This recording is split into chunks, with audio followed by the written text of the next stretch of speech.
Support for Iowa Catholic Radio and the Uncommon Good provided by Mercy College of Health Sciences. Learn more at mchs.edu.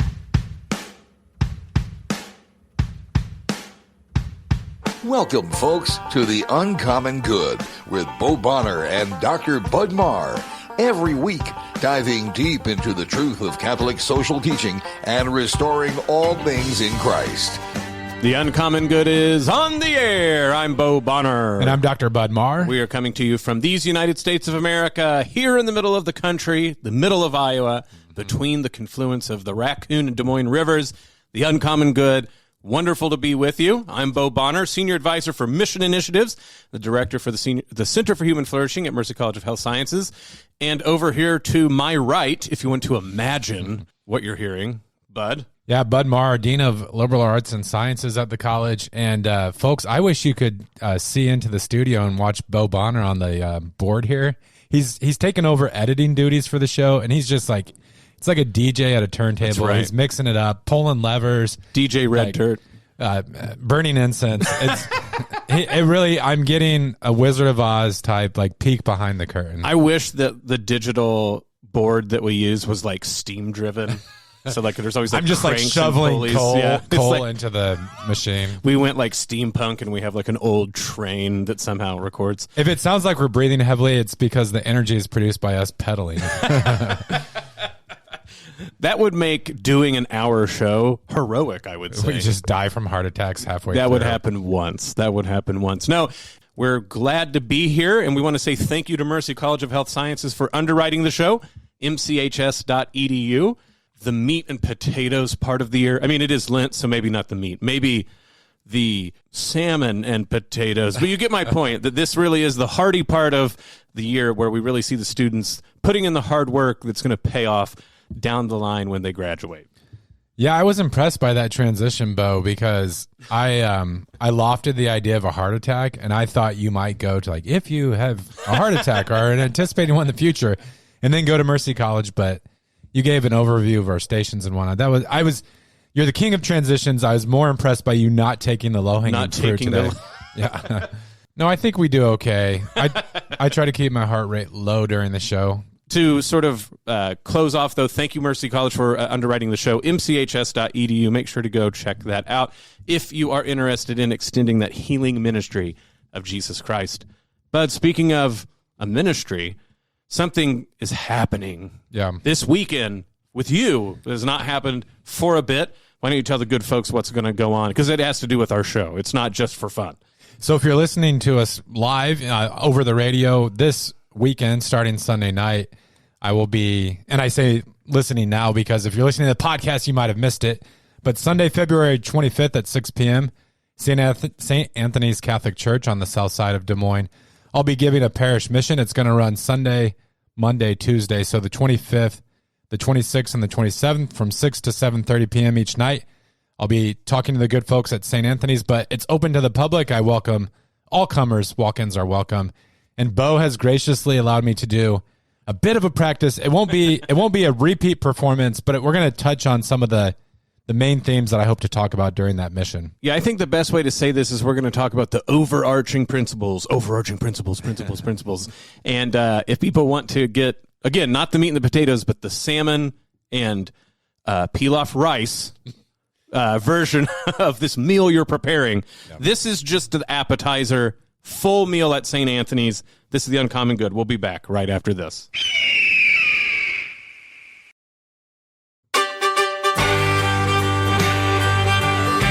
Back with the Uncommon Good. Bo Bonner and Dr. Bud Marr joining you this week. Thank you for listening to the show. So wonderful to have you with us. Today, we're going to do an appetizer for the full meal that Bud will be serving at St. Anthony's for his mission that's coming up. But just before we forget, say the details one more time. If you're listening to this at our live broadcast here on Saturday, you have time still to hit at least one of these upcoming missions. So, Bud, take it away real quick so people know what the main course is, and then we'll get back to providing the appetizer for this show.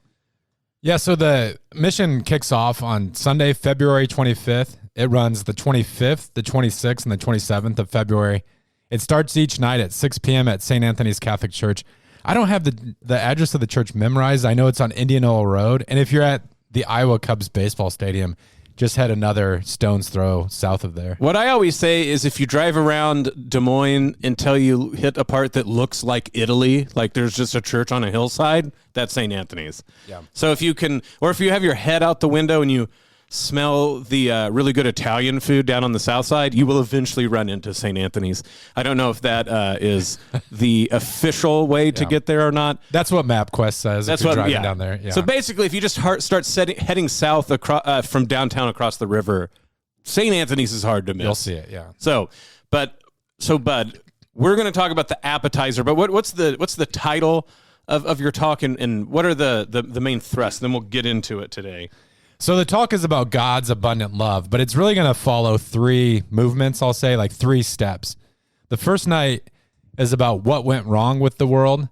The second is about how God plans to set things right. And then the third is our mission, our calling. So real briefly, we all, even non-Christians, tend to ask this question that if there's a good, all-loving, all-powerful God, why does there seem to be why do the world as we experience it seem to be out of sync? G.K. Chesterton kind of quipped that original sin is the one doctrine of the faith that Catholics don't need to prove. He said, just open a newspaper. Now, not many of us open newspapers these days, but you can find the same sort of like depressing, discouraging news on your smartphone. And so we all kind of recognize like the world is not as it should be.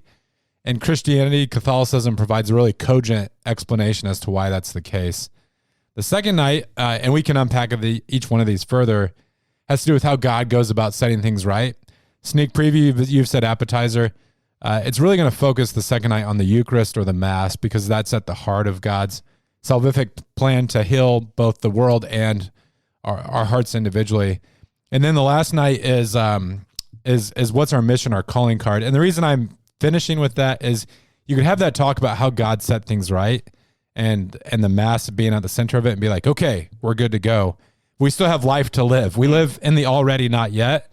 And so we live in the already redeemed world because Christ has come and accomplished the work that the Father called him to. But we're not yet there in the sense that the world is not fully realized as God intended it. We pray in the Lord's Prayer, thy will be done on earth as it is in heaven. We kind of await the full realization of that. Absolutely. And what I want to point out today, so it's like you said, that we can prime the pump if you're listening to this and not spoil the evening. What I think about, I always mess this up. There is a constant theme nearly throughout all of Catholic theology about Exodus. And then I was going to say Rexodus, which sounds like a really awesome 90s hip-hop group. Yeah. What's the actual word? I think it's Reditus. I'm not great at Latin, but I think that's Thomas Aquinas uses Exodus, those terms. Rexodus. I mean, it sounds like I'm going to drop some mad rhymes. Yeah.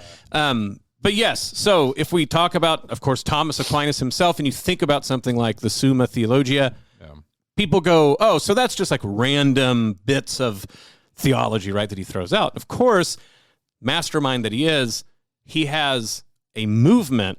So, I mean, I almost want to say like an orchestrated movement. If you think orchestra, you're getting closer to what Thomas was trying to do with how he lined up the Summa. And those are the sort of three great movements as we come from God as we are created. There is a corruption, there is a fall, but then, of course, there's the Redeemer, and there's the way in which we start to come back to God. And that is our general movement. It's not just Thomas Aquinas. Again, anybody who writes in a significant way in the church, and we have their works, that idea begins to be presented. Even something like we were talking about the last few times, Bud, where the idea of the spiritual movements of the interior life, so purification, illumination, and then unification, again, it's like a boomerang, right? Something proceeds out, something comes back. And so to have as a mission to say, what are we supposed to do? I think exactly what we're getting at here, and what you're going to get at more fully, is how do we, so to speak, set sail to catch that wind coming back to God? It's not just a matter of you have a checklist and you get ready to do things. It's that we're called to be a part of this grand movement of the return of things to God, which means that even the small things we do in this life get caught up in a much bigger story. Yeah, the way that I like to think about this, Bo, is I describe it as like a fourfold harmony at the beginning of all things. What I mean is that humanity lives in harmony with the earth. God provides to Adam and Eve all that they need for their sustenance. There's a harmony between body and soul. Adam and Eve, as in the state of original grace, like they weren't driven by their passions, but those things were in sync. A harmony between man and woman in the sense that their relationship is non-exploitative is maybe a quick way to put it. They're naked and know no shame. Of course, like clothes serve various purposes, but the introduction of clothing with the first humans is really that all of a sudden they're exposed, so to speak, after sin, and they recognize like there's the chance that they could be taken advantage of, and so it's a grace that's given, but originally there was this harmony between husband and wife, man and woman, and then all three of those are rooted in a harmonious relationship with God. We know from Genesis that Adam and Eve walked with God in the cool of the garden, and that's expressive of this intimacy, this close intimacy that was there at the beginning of time. Now, sin ruptured all that. I think it's really interesting to sort of play with the idea of like, what does the restoration look like in this sense? Revelation draws heavily upon Edenic imagery. It's channeling a lot of Genesis. But I would say, theological opinion here, that alert. The eschaton or fulfillment of all things is not simply a restoration of the Garden of Eden. The Garden of Eden informs it, but there's a greater fullness that is there. And we can see that even with the original plan, because even though Adam and Eve are created in a state of original grace, their journey is not over. And so theologians talk about how, Adam, for example, if he had continued to cooperate with the grace that had been extended to him, that he would have moved into transitioned into the beatific vision without experiencing the death that we do today. So what I mean by that is there was still this idea of growth along the way. And when sin knocks things off course, it's fun to like reflect, or, it's interesting to reflect on the nature of sin. I know at the Easter Vigil we sing, "O Felix culpa, O happy fault." Was sin, did God foresee sin? Of course. What was God's plan from the beginning, and how did sin impact that? Theologians have spilled a lot of ink on that. And so long story short, the kind of end or goal that we're seeking now is a new creation, a new heaven and a new earth, and it will be like the original creation, but I think greater. I think every time you're talking about me messing with the board, every time you're going to give a Bud theological opinion, we should have a sound effect like Bud theological opinion. Private judgment. Well, with the public judgment, at any rate, but the point that I like about your private judgment is, I think this goes back to a philosophical point that I always dork out about. So harmony. Mm-hmm. Harmony is a very interesting thing. I think sometimes we over-determine what we mean by harmony, because let me put it this way. There's a very facile read of saying all things were in harmony at creation, where you'll get science people and go like, that's not true because there's not supersymmetry, right? And, there's a really interesting way to ask what makes something harmonious. Of course, in music, harmony is not pure symmetry. Otherwise, everything would just be octaves. For there to be harmony, there has to be some asymmetry within sound. So I'm going to immediately get into realms of music theory that I shouldn't be. But if you think about the 1-4-5-1, like the first of a scale, the fourth and the fifth, you can play chords that are harmonious. They're not purely symmetrical. You can start talking about even something down to the length about wave forms of sounds and how they're emitted. And dissonance, right, is when sound waves hit at odd intervals, and so that's like why the most dissonant sounds, for instance, can even hurt our ears. So harmony is about differentiation in sync, as it were. And so what's interesting about this is the universe itself comes about because of asymmetry. So the Big Bang, again, we're not throwing out pagan science here, as even conceived by Father Lemaitre, right? The priest who came up with the cosmic egg theory at the beginning of the universe. What happens when you have this bang, for whatever reason, physical, metaphysical, what starts to happen, of course, is the asymmetry of the weights of matter make the world start separating out in such a way that eventually, through that process, you can get things like solids and light and gas and all these things like this that eventually make planets, stars, all these things like this. But what you can start to talk about, Bud, is the symmetry, the symmetrical asymmetry, right? So it's not pure chaotic asymmetry. There's a way in which even within the disorder, as it were, of exploding stars, that eventually things start to do things like sync up in orbit or come together to make planets, or life comes about. And you think about how asymmetrical we are. Our brain is extremely important. Your fingernails are helpful, but you can lose them. It's not the idea that symmetry and harmony is about utter equality. It's about symmetrical asymmetry, how the differences are complementary. And you think about that even with the difference between God and creatures, right? It's actually a completely asymmetrical relationship. God is infinitely more being itself than us, right? We're all sort of quote unquote degradations compared to that. But when we're in harmony with God, right, our asymmetry, so to speak, syncs up on the quote unquote wavelength of God's. I mean that metaphorically. Dissonance, sin, is when that asymmetry becomes as such that no longer the sort of wavelengths at which, the music of our being is being played, stealing a lot from Tolkien here, that it starts to be dissonant and it's in discord.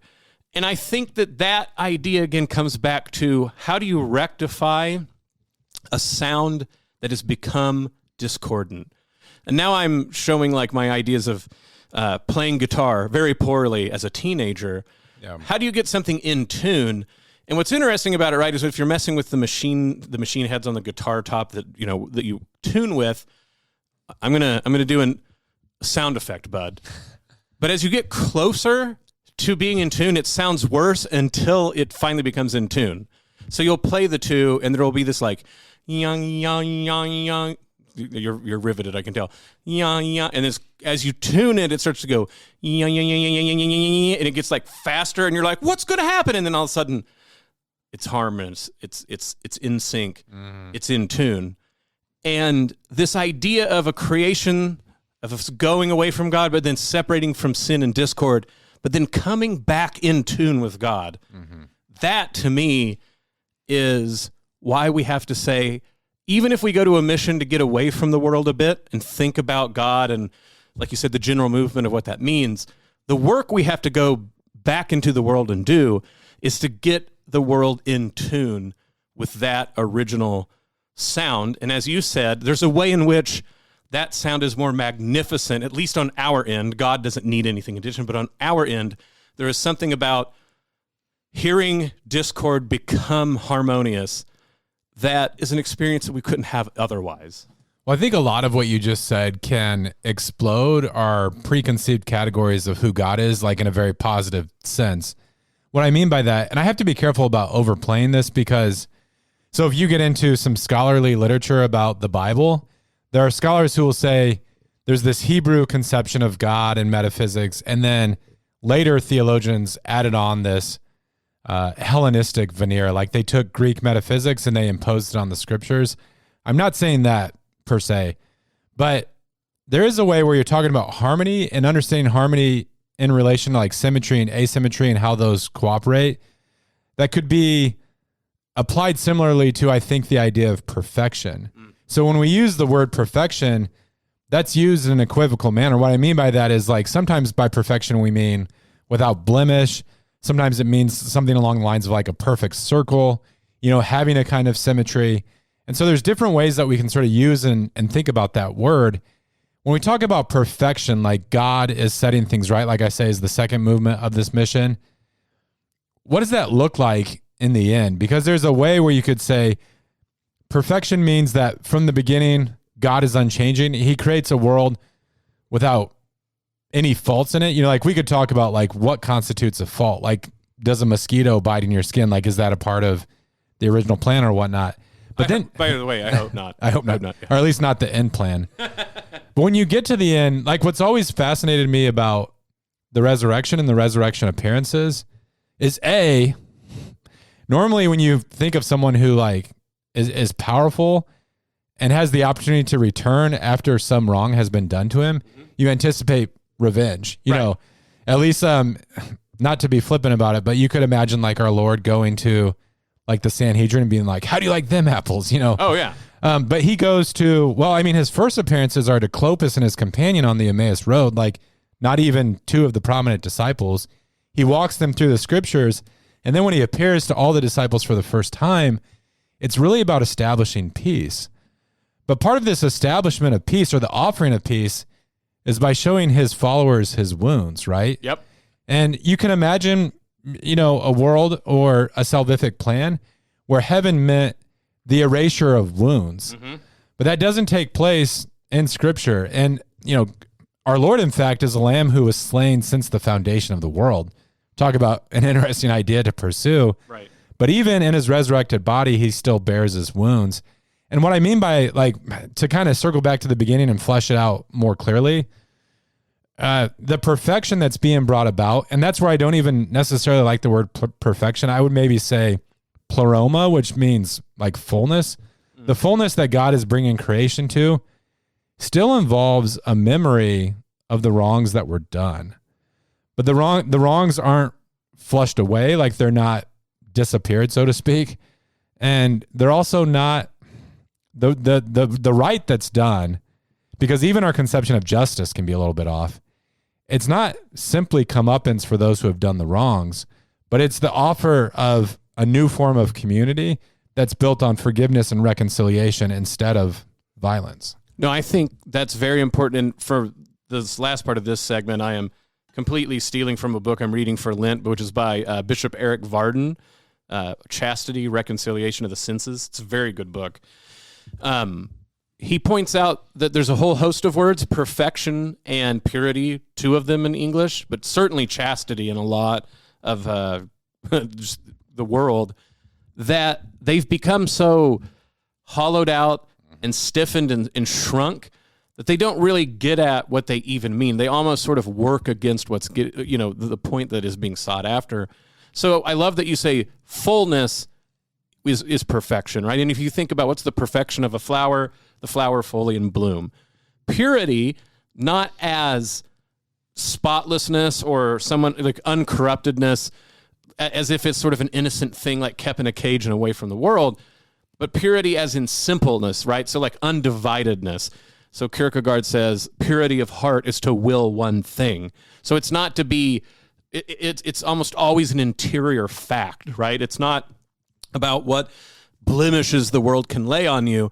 It's that you have a simplicity of will, that there's nothing else but God in there. Which you think about, right? This is Jesus' whole point about nothing you eat makes you impure. Impurity comes from within, which is the complete opposite of like what we call quote unquote purity culture in modern Christianity, where it sure as heck, bud, sounds like we're worried about whether you have an exterior blemish or not.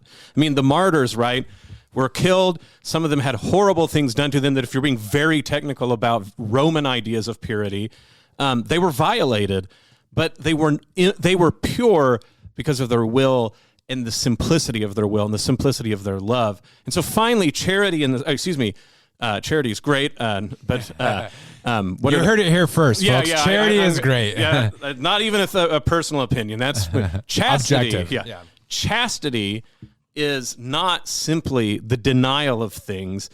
It is the integration of things. So when you talk about a chaste love, it's not that, again, it's only sexual or it only is unblemished. It means it's an integrated love. It takes all that I am to be chaste, and I offer it up. That's why you can talk about chaste music or chaste rhetoric or a chaste idea. Things that have nothing to do necessarily with sexuality. They have to do with integration. Do we have an integrated, chaste love of those things? And I think that's exactly is a good way to end this segment talking about what you're after. Is to be chaste in our mission in the world is not to be unblemished or to win a purity culture battle. It is to have that integrated single intention and will to be part of God's salvific movement of bringing all things back to Christ. This is The Uncommon Good. Bo Bonner and Dr. Bud Marr. Stick around. We'll be back right after this.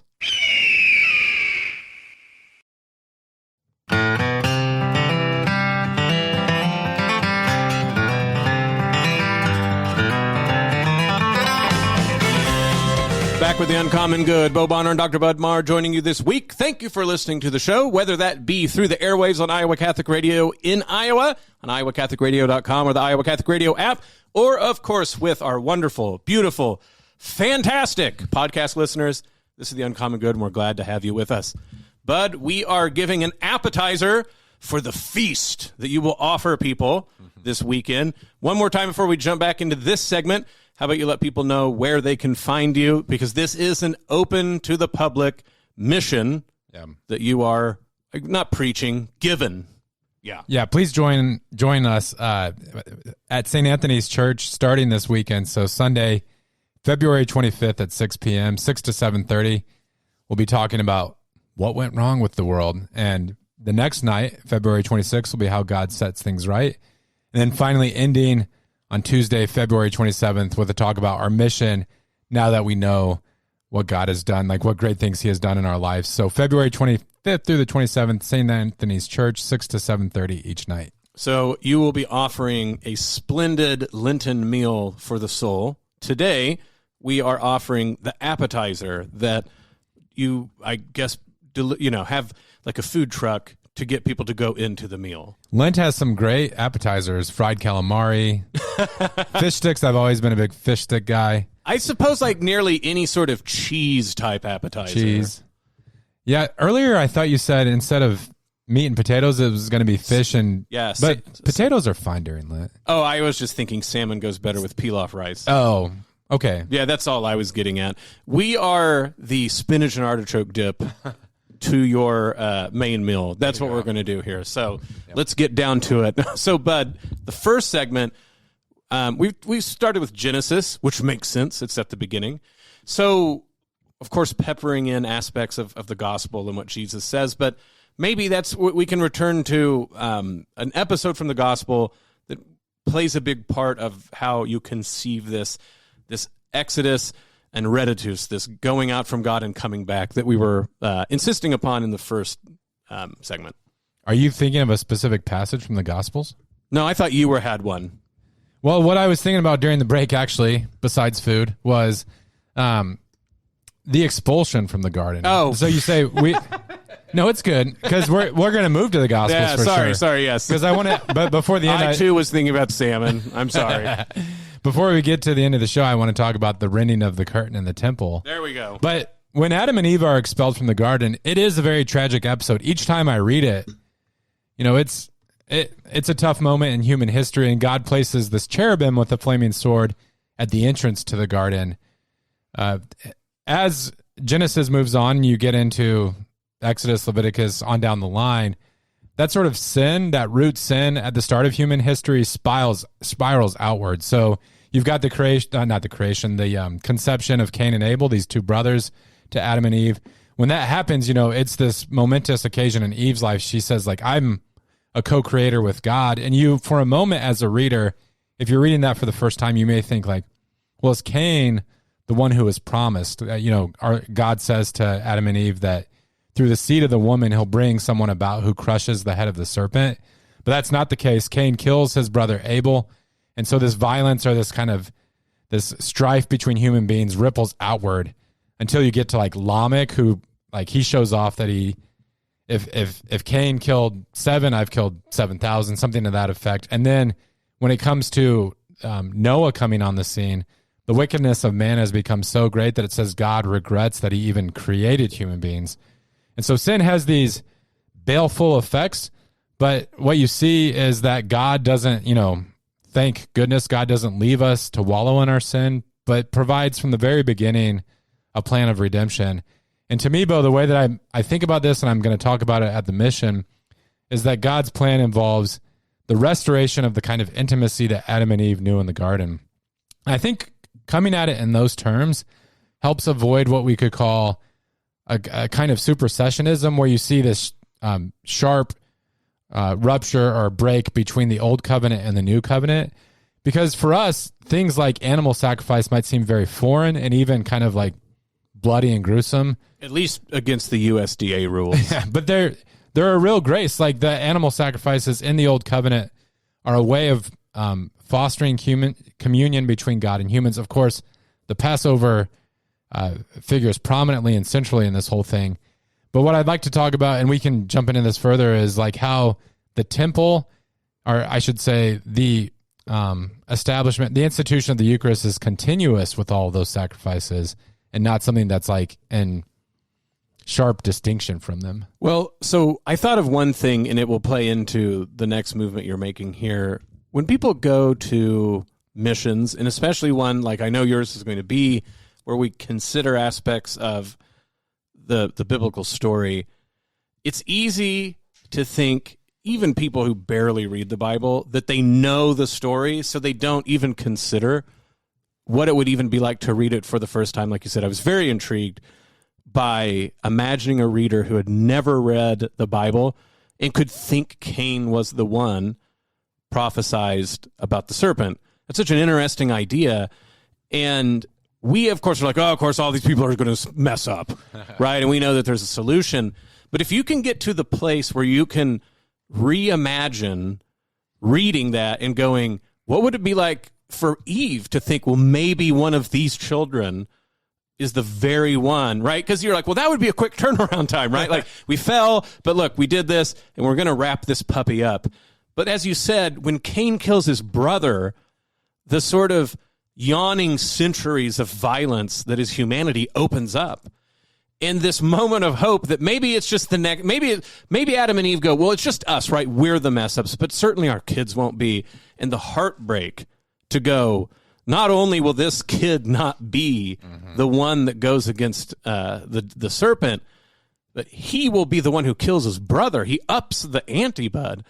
And I think that if we can begin to read like that, we can begin to read, like you said, how every one of those incremental steps, that even if you want to talk about quote-unquote progressive revelation, and I don't mean that like in a political way, and there's a technical term, but to get to your point that God in due time had humanity, as it were, go through these steps to prepare the next one and the next one and the next one. If you can imagine the first people thinking that their children would be the prophesized one, and then that blew up in their face, you can begin to see something like animal sacrifice being the first step in a very long road of that return, like the first small, tiny sail stitched to start to catch that wind of return back to God. Well, I don't want to overstate the point because we all have a limited amount of time. And there is, I think it's prudent as a young Catholic or, if you're first growing in your faith, to maybe start with the Gospel of John as opposed to Leviticus. I mean, Leviticus is pretty hardcore. Maybe like there's something that will strike you about that text, but it's more difficult to understand. And it's not just old versus new because in a certain sense, like Romans is harder to understand than the Gospel of John. That being said, I think it's really true. I heard this recently. The more you read the Old, the more you see how it informs the New Testament. And the more you read the New, you see how much the Old points to Jesus Christ. And so when we talk about the Mass as a sacrifice, or even Christ's death at Calvary as a sacrifice, I don't think we can fully conceptualize or understand what that means if we're not really rooted in the Old Testament, insofar as that's possible. Some have more time. During the Middle Ages, I think people had a profound sense of Scripture because of what was communicated through art and the liturgy. Mm-hmm. We do have these resources at our fingertips, and they're worth using with wisdom and, as much as we can dedicate to that. It's certainly the case that we should not imagine Christianity as a sort of, I'm going to go out of my field here, bud, and try to appeal to the kids. Yeah. But I've seen on the old interwebs how there's a joke that all of the new sports games, just go back in time real quick with me, kids. It's 1990-something. Bud and I in different states are playing whatever EA Sports football game. You could play the whole game. You could just play the whole game. But now, evidently, Bud, there's this thing where you only get like 3 characters and like 15 are locked out and you have to pay for them. Oh, yeah. Okay, Christianity is not that. So what we're saying is totally different. Not saying that you have to go learn obscure passages of the Old Testament. What we're saying is instead of there being like locked characters that you'll never get the point of Christianity unless you go read, that this is a sort of open-ended source of which the depth can't be exhausted. Yeah. So Christianity has it where, I mean, if you think about if you only had to read the New Testament, I would argue that there's enough writers who point to the most salient facts of the Old Testament that if you were like illiterate and you had no time, you could get it and you could live a Christian life. We're not denying that. Folks, anybody listening to this, that's not you. You have plenty of time to read. You are literate. You're listening to this show. What we're getting at is the more you are able to sort of marinate, go back to food. If you're that piece of salmon and you're marinating in a wonderful marinade, when you go on, when they put you on the flames of the gospel, bud, you will make a better aroma. You will be a better salmon. And so what we think about that, right, to go back to the Old Testament and again, pick up on those clues about where the wind is starting to change for the journey back. Yeah. That, to me, is the salient, interesting point. Well, another way we could put this is we shouldn't balk at what God actually achieved. What I mean by that is we could puzzle over why did it have to be this way? Or is there a certain sense where God could have created like a laminated sheet with the 10 most important points?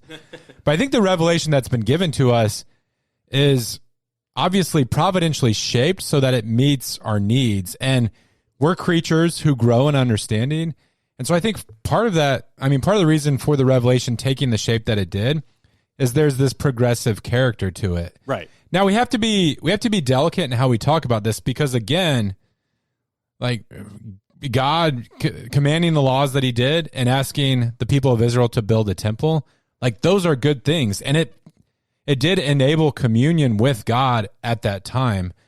On the other hand, I think it's fair to say, or like it's a claim of the New Testament, that with the advent of the new covenant, you have this full flowering of what's cast in shadows earlier on. So for instance, one way that I think about this is with the temple, with Solomon's temple, there was sort of these concentric circles where on the outer part of the temple grounds, there was the court of the Gentiles. And so Gentiles were only allowed to go so far. Mm-hmm. And then you had the altar, like the main altar, where sacrifices were offered. And of course, like Israelite families could gather around there. But at some point, like women and children were asked not to go any further. And in the temple proper, in the building, only the Levites. In the holiest place, only the great high priest. And one time a year after going through all these like elaborate ablutions or ritual cleansings, at the Mass, we are, and this is where I was foreshadowing with talking about the rending of the curtain that's at the center of the temple. We're given a sacramental glimpse into the presence of God that the people of Israel longed for. We shouldn't take that for granted. You know, there was a documentary that was produced or a sort of creative film a few years ago in Des Moines called The Lifting of the Veil. Mm-hmm. And again, I don't want to overplay this in the sense that I don't think there's people who like Catholics who go to Mass, they're only getting part of things, but then there's those who like, they know that they've unlocked all the codes. Right. That being said, there's a way where I'll speak personally for myself. I can go to Mass and sit back and take it all in very passively without really meditating on what's taking place there. When we think about our Eucharistic worship being in continuity with temple worship, we come to recognize how God is enabling this intimacy, this encounter of the fullness of his presence in a way that like it really did take the sacrifice of Jesus on the cross and his raising from the dead to make that available to human beings. Well, I even think about this going back a few images ago to get at your point. So people, they'll say something like this, like, oh, if this was the way to salvation, why not like immediately in the garden does God just say, this is what you have to do? Or if, they'll say this like, if God knows all things, why didn't he talk about what proper internet behavior was when Jesus was around? And I go back to your image of a laminated card with the 10 steps. And if you went back in time and you handed someone, this is what you need to do. First of all, they wouldn't understand you. You're speaking English. So you find out what their language is, and you're doing a horrible job because you only can recreate it. And you hand them the laminated card with the 10 things to do. But they would be impressed by the laminated part. Like the lamination would be like what they would talk about for years, right? This like weird creature that was pale and it had a shiny way to make sure the rain didn't wash away ink. The point that I'm getting at in a silly example is to talk about the sort of pedagogical and progressive nature through time of preparing humanity for this. People their imaginations are usually not fine-tuned enough to realize there's so much that humans early on were not ready to do, let alone laminated cards, to go back and imagine a world where people act like being kind to strangers is easy. We should be kind to strangers. I'm glad that the Christian kindness to strangers has mostly caught on. It's not full and complete, but I mean, right, like people will say like, hey, why weren't you being kind to a stranger? It's sort of assumed. Man, if you're like a nomadic tribe thousands of years ago, there is tons of reasons not to be kind to strangers in that limited resource. And so to talk about God pedagogically working, so like you said, us in the 2000s can go to the Eucharist just to ignore it is quite the thing to meditate on its own. Yeah, and so to sort of put a bow on this, I know throughout our conversation today, Bo, that themes from Genesis and the Gospels and Revelation have been hovering around the entire time. I think it's a great way to wrap it up. So when we think about what's our mission now, we know that God is restoring all things in Christ, that Christ's one sacrifice on the cross was perfect and it completed the work that God had called him to, but we still await the eschaton and that new heaven and new earth that Revelation talks about. I think when we think about our calling card in this time and place, we can go back to Genesis. And what I mean by that is in Genesis, we see that God formed the first human beings from the dust of the earth. And that reminds us that our lives and our redemption are bodily. Christianity is not about this sort of like transcending the physical world or like we're sort of like divine sparks caught in fleshy bodies such that salvation would be like liberation from that body. On the other hand, or relatedly, we could say, so we're made from the dust of the earth. We're earth creatures, but God breathes into the first humans the breath of life. And that word there in Hebrew, I believe, is ruach. The New Testament talks about pneuma, like from where we get the word like pneumonia or pneumatology. And in Latin, it's spiritus. But that reminds us the fact that God breathes divine life into our bodies, that our calling is transcendent. You know, the problem with a lot of secular or atheistic explanations of how we're supposed to live in this world is not that they're too world affirming, but that they flatten everything out. And so they think about liberation solely on like an earthly scale. Now, God does care immensely, and you see this in the Gospels about the woof and wharf of everyday life. Warp and weft. Warp and weft of everyday life, shouting back to last week's episode. But all of those things, our relationships, our chores, our jobs, the use of our money, those are going to be caught up in this cosmic story that, you know, St. Paul says, no eye has seen, no ear has heard, no one has conceived of the things that God has in store for us at the end. So that's what we're looking forward to. That's what's so amazing and adventurous about the Catholic life. We don't just twiddle our thumbs until the end comes. God has this restoration of all things, and he's called us to be co-workers in the vineyard. Well, I think respiration is a really good image to end on. Very Benedictine, by the way, the sort of Gregorian chant, that it's supposed to sort of use respiration and breath and the forced air that comes from singing to make an analogy with the spiritual life being embodied. But breathing is really weird.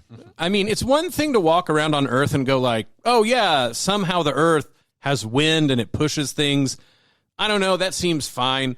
But then we're just like bags of meat blowing air in and out to live. You know, just if you think of that image about how much breath animates, right, like the common word, animates material.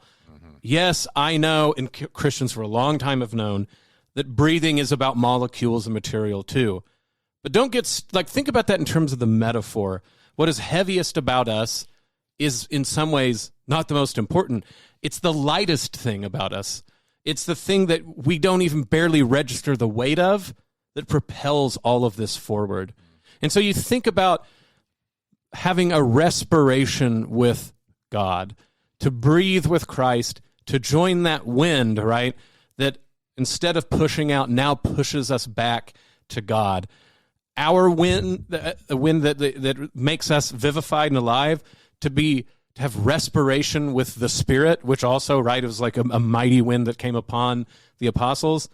That really is perhaps the best way to think about what we're trying to do. Join our respiration to the great respiration of the world and creatures back into God. This is The Uncommon Good. Bo Bonner, Dr. Bud Marr. Stick around. We'll be back right after this.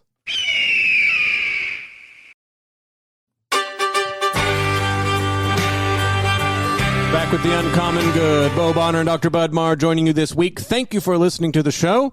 Bud, I hope we provided an adequate appetizer for the great Lenten Feast that will be your mission.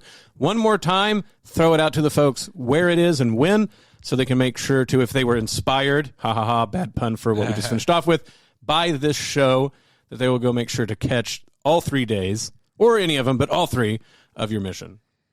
Yeah, so it's February 25th through the 27th. That's Sunday, Monday, Tuesday, 6 to 7:30 p.m. at St. Anthony's Church on the south side, just a stone's throw of the baseball stadium. We'll be given a mission, just having some great conversations there at the church.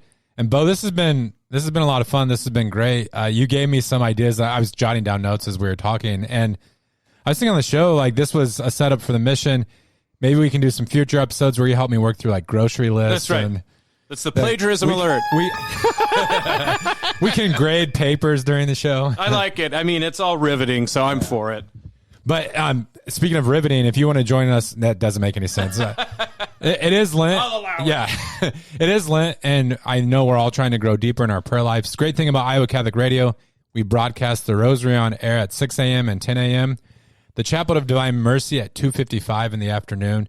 You can also use the Iowa Catholic Radio app to pray the Rosary anytime, anywhere. And, of course, if you go to iowacatholicradio.com and hit the events button, you should be able to see all of the comings and goings and doings and things that are going on in the Iowa Catholic Radio listener area. But I want to point out that no one should be able to go to what I'm about to say next, because it happens at the same time as your mission. That's all right. But if your mission is completely full, Yeah. people can go on February 26th to the Tea Room, 7 p.m. In Des Moines, and the Forge presents an evening with some guy named Ralph Martin. I think it starts at 7 p.m., right? Yeah. So you could catch the first 45 minutes of my talk, and then, dessert would be Ralph. It's up to you guys. Look into your conscience. Think in your heart. Okay, so March 1st in West Des Moines, Iowa Catholic Radio First Friday Mass. Join staff and friends of Iowa Catholic Radio Network every first Friday for the celebration of Holy Mass at the Chapel of St. Gabriel the Archangel, which is at Iowa Catholic Radio's studio. March 8th, in West Des Moines, St. Francis of Assisi Catholic Church, Man Up Power Lunch. Ryland currently works. Oh, who is this? So Ut Feed'em program for Dowling Catholics. You should go do that. You'll enjoy that as well. You can reserve a spot even. March 9th out at Cedar Rapids at St. Pius, St. Pius X, the Archdiocese of Dubuque's Men Conference. That's actually 2 days, I believe.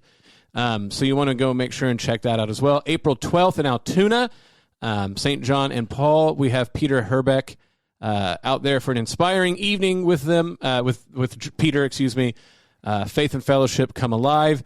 And then out in May 9th in Norwalk, starting at 9 a.m., the Legacy Golf Club, the Iowa Catholic Radio Classic. Remember, folks, that this is a ministry that is not simply the people behind the microphones, the boards, or the desks. This is your ministry. You make it possible by your prayers, by your volunteer hours, but as is coming up soon, you make it possible by your donations. Please prayerfully consider donating to iowacatholicradio.com. You can do that on iowacatholicradio.com, the app, or call 515-223-1150. I believe you can even text 515-223-1150. But please remember that this ministry that reaches so many people, that is always there in the background, ready for people to tune in and hear about the saving message of Jesus Christ. This is your ministry, and you make it possible along with us. Thank you for supporting our show, Iowa Catholic Radio, and all that you do. One more time, Bud, I am excited for anyone who's going to get the chance to go to your mission. It's going to be great. And like I said, if people liked this appetizer, I think they're going to full-on absolutely enjoy the meal if they get out there to St. Anthony's. Yeah, thanks for the plug. Thanks for the opportunity to do a little run-through. As we've been saying all episode, still a lot more there that I hope to touch on this weekend. So hope to see a lot of you there. There's a lot of Bible. So we talked about some, but you have more Bible. More Bible. Always more Bible. This is the Uncommon Good. May Jesus Christ, the Prince of Peace, reign in our hearts, family, city, state, nation, solar system, galaxy, the whole kit and caboodle. This is the Uncommon Good, and we'll be back next week. The Uncommon Good with Bo Bonner and Dr. Bud Marr is heard every week on wonderful Catholic stations like this one, and anytime on podcast. Just search for the Uncommon Good. Support for Iowa Catholic Radio and the Uncommon Good provided by Mercy College of Health Sciences. Learn more at mchs.edu.